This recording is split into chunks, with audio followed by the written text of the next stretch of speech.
Boa noite, meus amados irmãos, a graça e a paz do Senhor Jesus.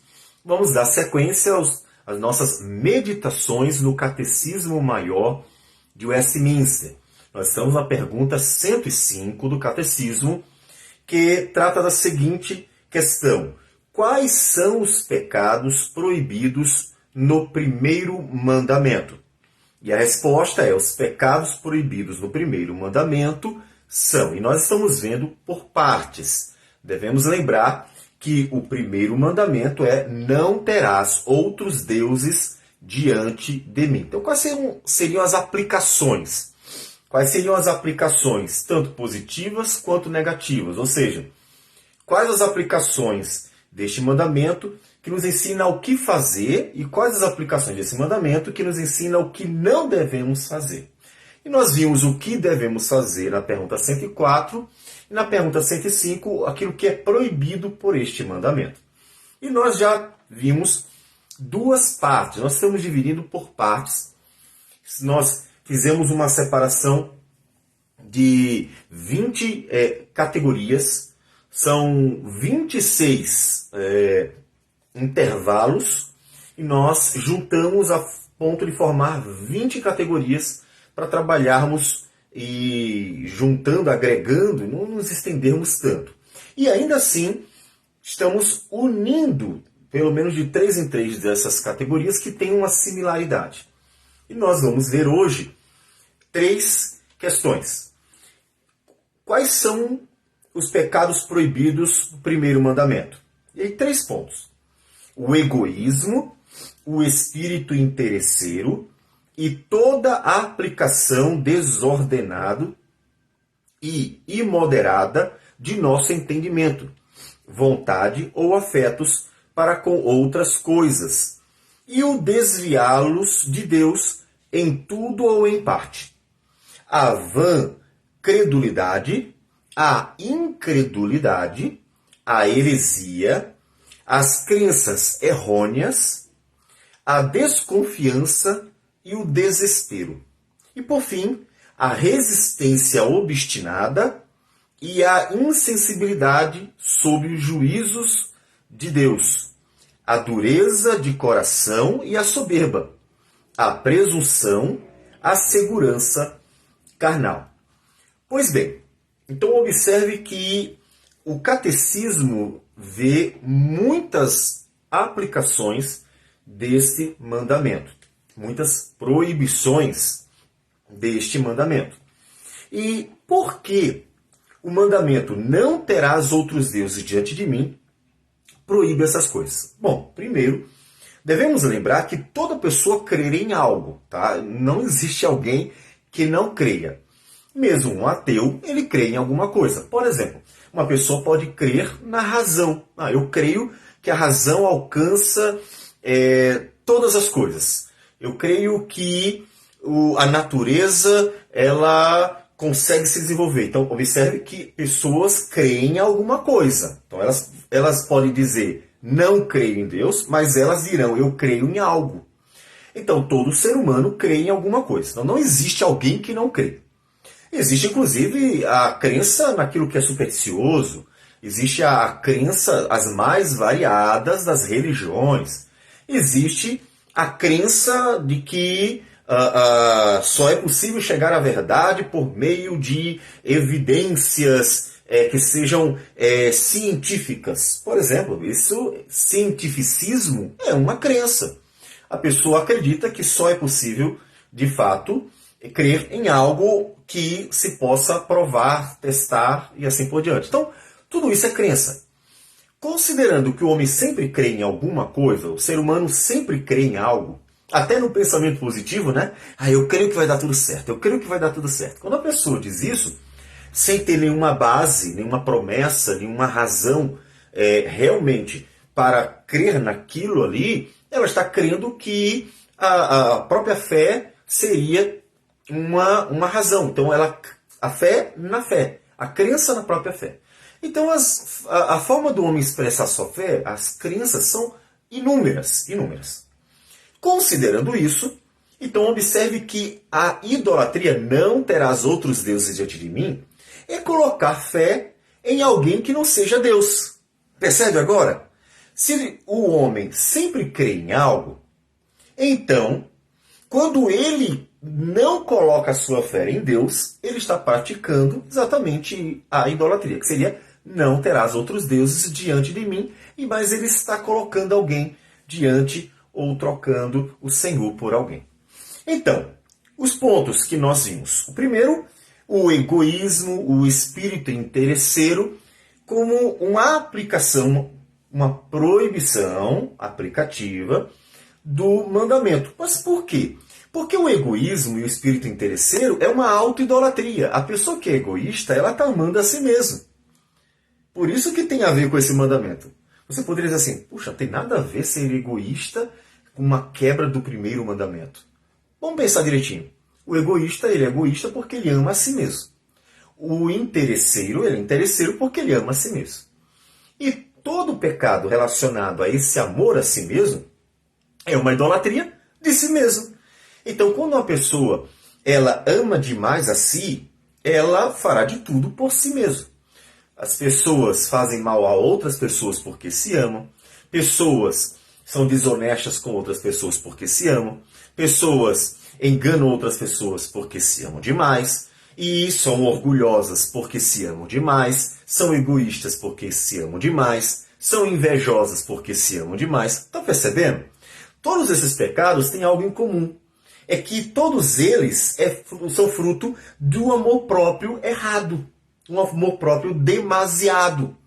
Então é a auto-idolatria. Aquela pessoa se ama tanto que ela fará qualquer coisa por si mesma. E como o homem não pode colocar ninguém no lugar de Deus, não terás outros deuses diante de mim, a auto-idolatria é uma idolatria. Mas não só a auto-idolatria. Porque o que está em questão é o seguinte: Deuteronômio 6:5 diz assim, mandamento, inclusive a Escritura chama de o grande mandamento, é o principal de todos os mandamentos. Toda a Escritura, Jesus disse que depende desse mandamento principalmente, que é o primeiro grande mandamento. E o mandamento é: amarás, pois, o Senhor teu Deus de todo o teu coração, de toda a tua alma e de toda a tua força. Veja que o mandamento ele diz de todo, ou seja, completo. Não há como dividir este amor com o outro. Então é um amor que é dedicado 100% a Deus. Um amor que deve ser exclusivo a Deus. Aquele amor que é exatamente o amor de quem adora a Deus, de quem tem toda a sua vida entregue a Ele, né?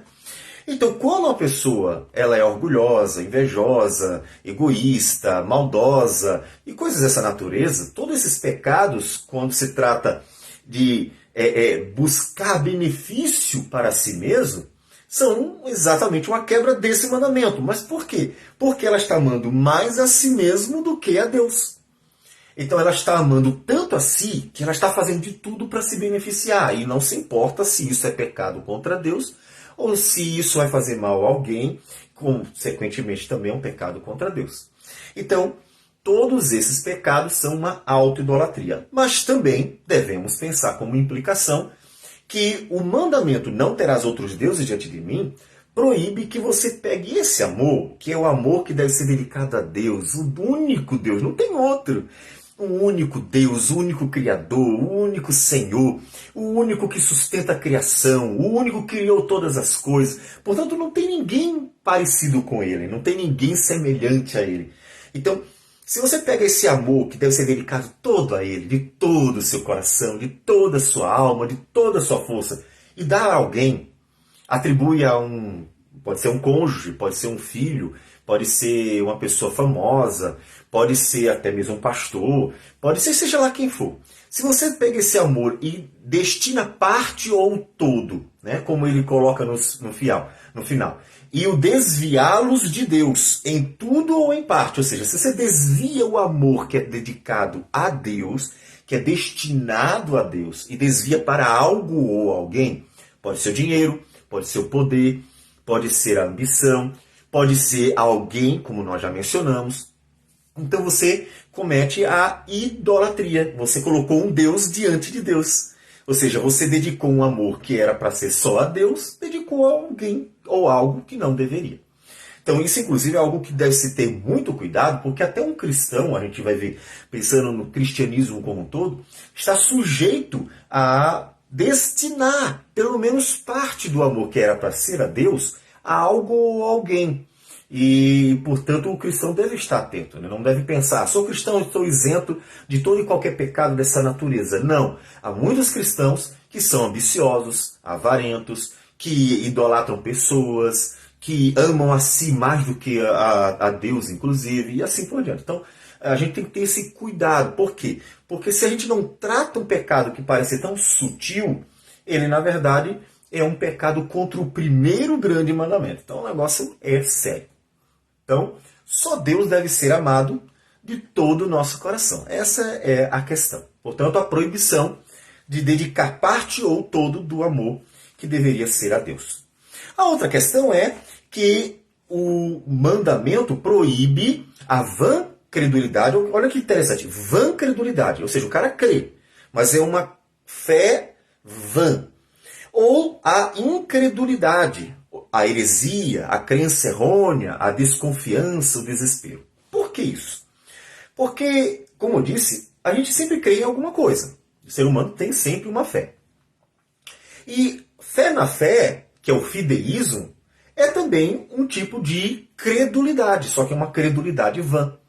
Por exemplo, eu sei que é comum, mas quando a pessoa acha que uma coisa vai dar certo simplesmente pelo fato de que ela botou isso na cabeça, ela que pensa que está demonstrando fé em Deus, ela na verdade está demonstrando fé na fé. Tenha cuidado com isso. Aí você pode perguntar, mas pastor, então como é que eu devo agir quando eu estou diante de uma situação e de fato eu preciso de esperança diante da situação ruim? O que você faz? Você precisa averiguar se há promessas de Deus. Se há promessa de Deus sobre algo, por exemplo, a promessa do conforto divino, a promessa do cuidado divino e assim por diante, então você deposita sua fé na promessa de Deus, na palavra de Deus que nos foi dada. Se você não tem nada para se apoiar sobre aquele assunto, mas você insiste de que você quer crer que vai dar tudo certo, aí você tem um problema que é, você não tem uma razão divina, numa promessa divina, mas você quer manter uma esperança sem ter um fundamento. E isso é fé na fé. É aquela fé que se tornou conhecida como um salto no escuro. Mas a Bíblia não diz que fé é salto no escuro. A Bíblia diz que fé é a confiança nas promessas de Deus, que são fiéis e verdadeiras, e estão todas reveladas para nós em sua palavra. Portanto, é diferente você crer nas promessas de Deus a despeito de todas as lutas, dificuldades que nós passamos. É diferente de você crer que vai dar tudo certo só porque você acha que vai dar tudo certo. Então, cuidado com o fideísmo, que é essa fé na fé. É mais ou menos o endeusamento do pensamento positivo. Pense positivo. Então, quando a pessoa bota fé no pensamento positivo, ela está colocando o pensamento positivo como um Deus, né? Porque ela começou a crer neste pensamento positivo. Também a falta de fé é idolatria. Porque, como nós já falamos, sempre se coloca fé em algo. Então, se ele não crer em Deus, ele crê em alguma coisa. Não tem dúvida. Pode pesquisar. Ele vai crer, por exemplo, no destino. Ou ele vai crer na razão. Eu creio que a razão alcança todas as coisas. Ele vai crer no acaso. Ele vai crer em alguma coisa. Se ele não crê em Deus, é a falta de fé, ou seja, de fé na palavra de Deus, de fé naquilo que Deus nos revelou, alguma coisa ele crê. Não tem como não crer. Porque o homem, ele é naturalmente alguém que exercita por necessidade a fé. O ser humano tem necessidade de crer. Ele tem necessidade de acreditar em algo. Tanto que se fala sobre propósito e vida. Todo ser humano precisa de um propósito e vida. Ele precisa que a sua vida tenha um propósito. Veja que isso tem uma relação com crer. Ele precisa crer que a sua vida tem um propósito. Ele precisa acreditar que a sua vida tem um sentido. É uma necessidade. Por quê? Porque nós somos feitos por Deus, fomos feitos para Deus e, portanto, nós temos causa e propósito. E o pecado, que deixou tudo confuso, ele deixa também uma lacuna. O homem não conhecendo a Deus, ele fica sentindo a necessidade de preencher um vazio.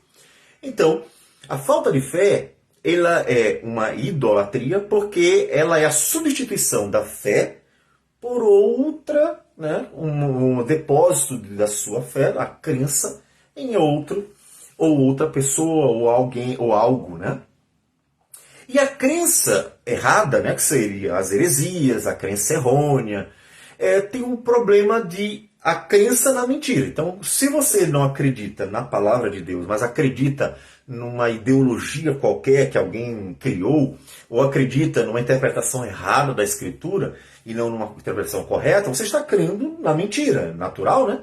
Você deixou de acreditar na verdade e passou a acreditar na mentira. Aí você vê o melhor exemplo, está lá no Éden mesmo.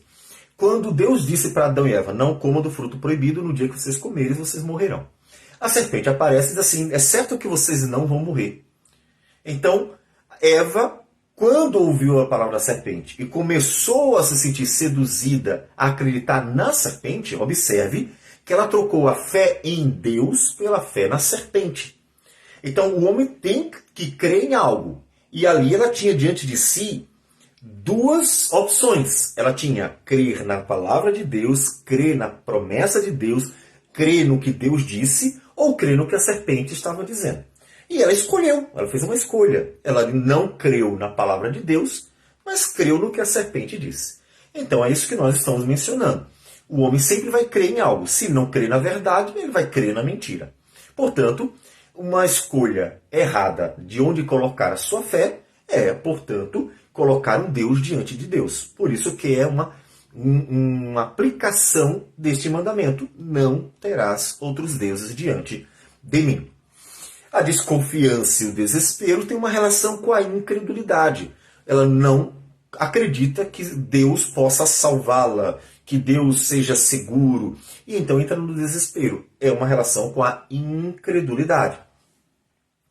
Veja, observe essa questão do desespero, porque tem inclusive algo que se tornou cada vez mais comum em nossos dias, e inclusive se também tem uma relação com o suicídio, né? Porque o suicídio normalmente brota de um coração desesperado, né? O coração desesperado que vai ao suicídio. Ele coloca aqui como um pecado de idolatria, e não apenas como uma questão relacionada a tirar a própria vida. Tirou a própria vida por quê? Porque estava em desespero, né? Então, não vou entrar em detalhes, mas observe que esses assuntos têm ligações, né? Tem ligações. Então, não ter outros deuses diante de Deus é não colocar alguém no lugar dele. Não importa se é uma ideologia, é uma coisa ou mesmo uma pessoa. E por fim, a resistência obstinada e a insensibilidade sob os juízos de Deus, a dureza de coração e a soberba, a presunção e a segurança carnal. Observe que essas aplicações têm uma relação muito forte com a autoidolatria. A pessoa que coloca a si mesmo como Deus no lugar de Deus. E por isso a presunção, o orgulho, uma segurança completamente carnal e uma insensibilidade. A autoidolatria, ela é muito forte. Ela é, inclusive, um dos perigos mais sutis, porque as pessoas não costumam perceber que amam a si mesmo mais do que deveriam, né?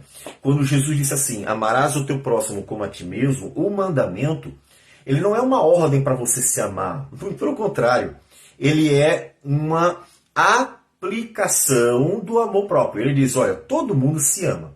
Não existe alguém que não se ame. Mesmo a pessoa que faz o mal a si, ela faz pensando que está fazendo um bem. Todo mundo se ama. E aí Jesus, na verdade, o Antigo Testamento já nos ordena, né? Jesus repete. Ele nos diz, você não se ama? Você não quer o melhor para você? Você não quer tudo de bom para você? Você não faria de tudo para se beneficiar? Então, olha, você, assim como se ama, ame o próximo. Então você equilibra, porque o amor ao próximo vai ajudar a equilibrar o amor a si mesmo. Você se ama tanto que você faria mal a qualquer pessoa para se beneficiar. Isso a gente tem sofrido, por sinal. Quando você ama o próximo, você quebra esse amor exagerado a si mesmo. Porque você precisa dividi-lo. Você precisa compartilhá-lo. Eu queria tudo para mim. Agora eu vou ter que pegar parte do que eu queria para mim e dar para alguém. Então observe que você reduz o amor próprio e compartilha. E então você tem uma solução contra o pecado da idolatria, porque a autoidolatria é o amor próprio muito elevado, muito elevado. Se você reduz o amor próprio, então você está também combatendo a autoidolatria. E então fica só Deus sendo adorado de todo o seu coração, você sendo amado numa medida reduzida e esse amor sendo compartilhado com os outros, que é o próximo. Então, não terás outros deuses diante de mim, nos proíbe toda obstinência, toda soberba, toda presunção, toda dureza de coração, porque essas coisas são expressões de amor próprio, né? E nós devemos estar quebrantados diante de Deus. Deus se agrada de um espírito quebrantado, de um coração compungido. Por quê? Porque ele não se ama mais do que ama a Deus. Mas alguém que é duro de coração é porque ama a si mesmo mais do que o próprio Deus. Então o coração não se quebranta. Então Deus diz que isso é idolatria, é a autoidolatria. Então que o seu coração esteja quebrantado, que você reflita sobre o quanto você se ama, para que você não faça de si mesmo um Deus contra o Criador, o Deus eterno. Para que você não seja um ídolo de si mesmo, pecando contra aquele que é o único Senhor e Deus, Criador de tudo. Então reflita muito bem na forma como você ama a si mesmo. Vamos orar ao Senhor. Senhor Deus amado, bendito seja o teu nome. Damos graças por tudo, inclusive pela palavra que o Senhor nos dá, nos exortando a fim de não pecarmos contra Ti. O pecado da autoidolatria se tornou comum em nossos dias por causa da alimentação da vaidade, do orgulho. No orgulho e na vaidade as pessoas são egoístas, são maldosas, são interesseiras e elas fazem, Senhor Deus, até mesmo do ambiente eclesiástico um ambiente nocivo, porque amam mais a si mesmas do que o Senhor.